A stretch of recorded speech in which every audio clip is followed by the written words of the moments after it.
Good morning, students. How are you? I hope all of you are well. Today, we will discuss about the new topic partnership. Partnership, as you know, partners will be there. And now, here, what is legal partnership? That is a special kind of legal relationship. A business partnership are formed by the agreement between two or more individuals to carry on a business as co-owners. The type of partnerships and level of involvement vary. When two or more persons run a business jointly, they are called partners, and the deal is known as partnership.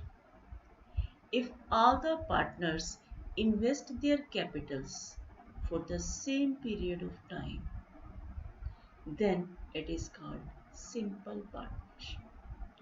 And if they invest their capitals for different time periods, it is called compound partnership.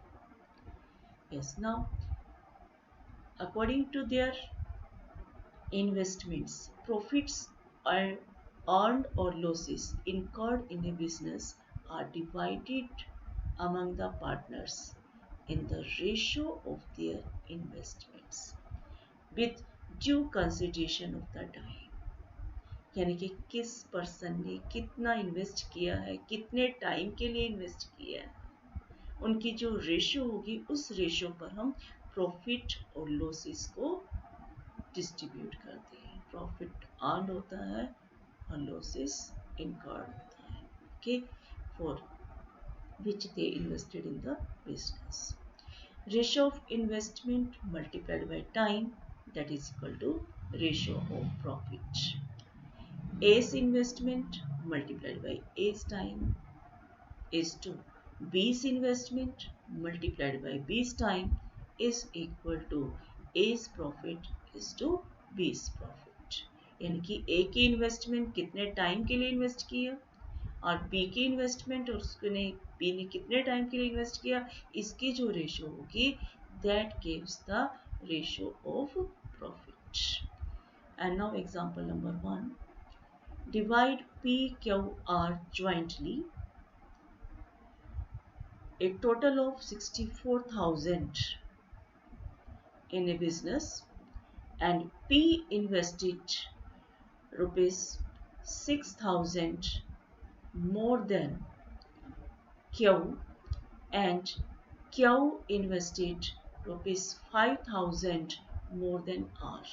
Then find ratio of their capitals. ठीक है, तो अब इसके अंदर सबसे पहले P ने invest किया Q से 6,000 मोर, Q ने 5,000 मोर, किससे इन्वेस्ट किया? R से. तो so first of all we have to suppose the investment of R is rupees X. Investment of R is rupees X, and then the investment of Q ने R से 5,000 मोर किया, that means X plus 5,000, and P ने Q से 6,000 और add किया, यानी कि X plus 5,000 plus 6,000 it becomes X plus 11,000 respectively. ये हमारे पास है तीनों की इन्वेस्टमेंट. ठीक है, और जो टोटल इन्वेस्टमेंट गिवन है that is 64,000. According to the statement, some of their investment x plus 5,000 plus x plus 11,000 is equal to 64,000, and then we have 3x is equal to 48,000, x is equal to 16,000, and therefore ratio of their capitals. तो ratio of their Capitals यानी कि किसकी होगी? Are की कितनी है? 16,000. ठीक है, आर की 16,000 होगी, और बी की क्यू की होगी हमारे पास 21,000, और पी के लिए 27,000. एक्स की वैल्यूज हम इनमें सब्स्टिट्यूट करेंगे.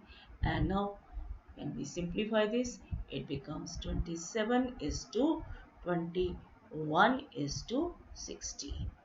Okay, that will be the ratio of their capitals. Okay, yes, now we have the example number 2. Divide a net profit of 21,000 among three partners A, B and C is in a business whose capital investment are 36,000, 42,000 and 48,000 respectively. Okay, अब हमें क्या करना है, इनकी investment given है, capital investment, इसकी हम just ratio find करेंगे. ठीक है, तो ratio of capital investment that is equal to 36,000, 42,000 and 48,000, that is equal to 6 is to 7 is to 8.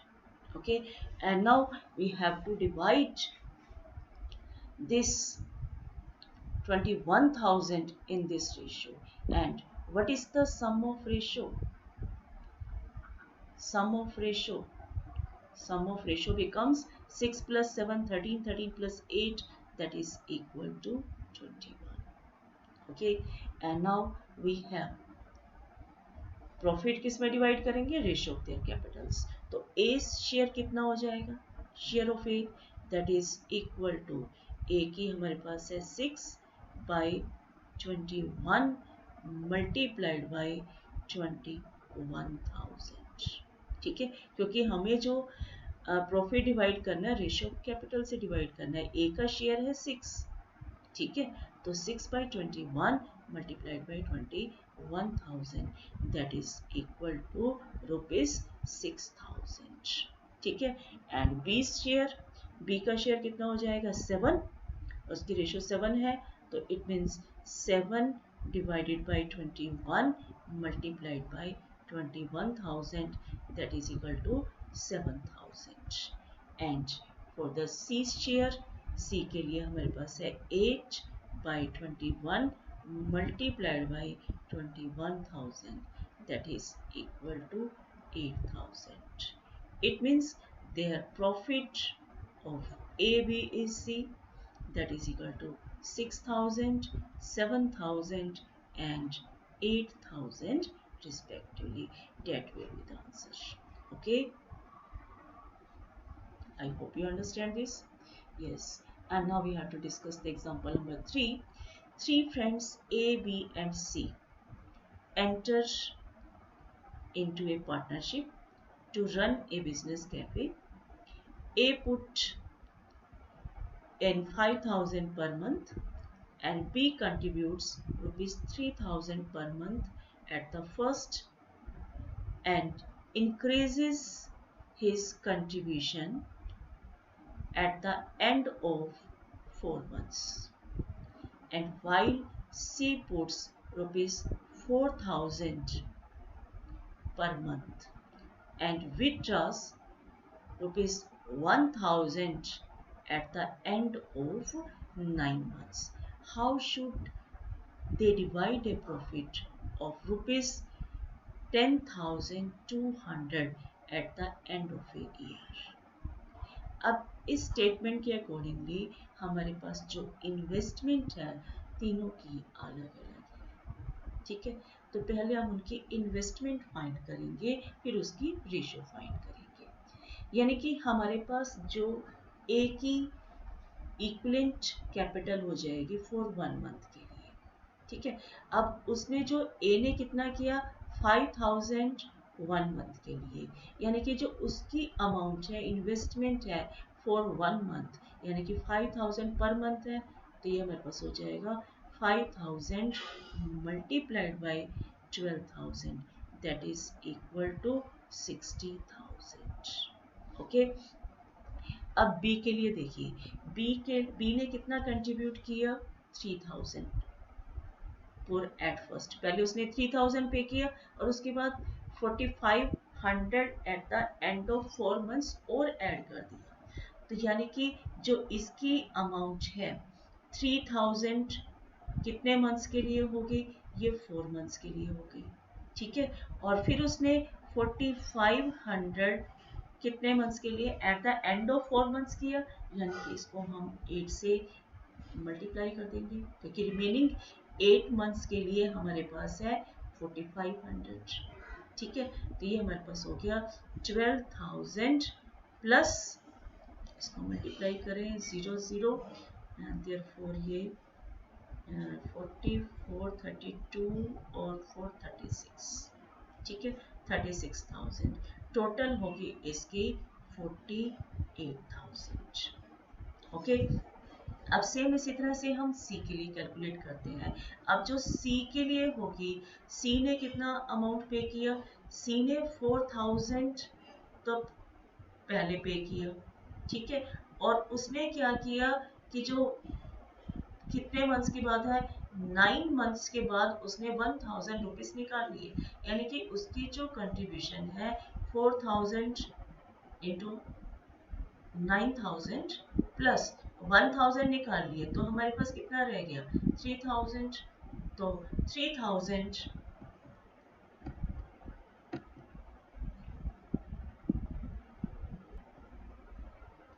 तो यहाँ पर हमारे पास कितना हो गया? 3,000 कितने मंथ्स के लिए? 9 मंथ्स के लिए पहले हो चुका था, तो 3,000 multiplied by 3, and therefore that is equal to 36,000 plus 3,600 into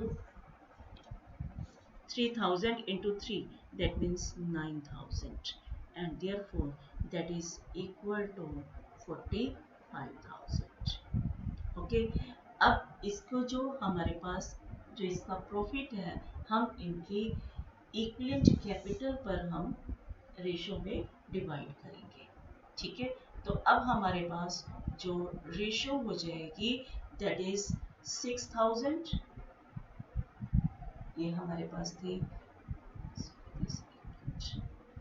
60,000, और फिर हमारे पास है 48,000 थी, एंड देन 45,000, और जो हमारे पास प्रॉफिट था, profit is 10,200। We have to divide this profit in the ratio of their capital। अगर इसको हम सिंप्लीफाई करें, ये 3 zeros कैंसिल और 3 से डिवाइड भी हो जाएगा, दैट इज इक्वल टू 20, और ये 16:50, ठीक है। यानी कि जो हमारे पास प्रॉफिट की रेशियो होगी that is 20 into 16:50, that means, and now here sum of ratios that is equal to 20 plus 16 plus 15, that is equal to 36 plus 15, that is equal to 51, ठीक है। अब इसमें जो प्रॉफिट हम शेयर कर रहे हैं, A share of profit, A share कितना होगा, that is equal to sum of their ratio, हमारे पास 51 है और ए का शेयर है 20, it becomes 20 by 51 multiplied by 10200, 51 2s 102 होता है, it becomes 200, that is equal to 4,000 rupees, ठीक है। और 20 शेयर, बी का शेयर कितना होगा, and 20 share is equal to 16 divided by 51 multiplied by 10200, and therefore that will be equal to 200, and that is equal to 3,200, that means B's share, B's profit is 3,200, and now we have C's share, C का share कितना होगा, 15 divided by 51 multiplied by 10200, और इसको simplify करें, and therefore that is equal to कितना हो जाएगा, 15 into 2 30, that means 3,000। It means the profit share of profit is 4,000, 3,200 and 3,000 respectively। I hope you understand. If there is any doubt, then you can contact to me. I hope you understand. Okay, thanks and have a nice day.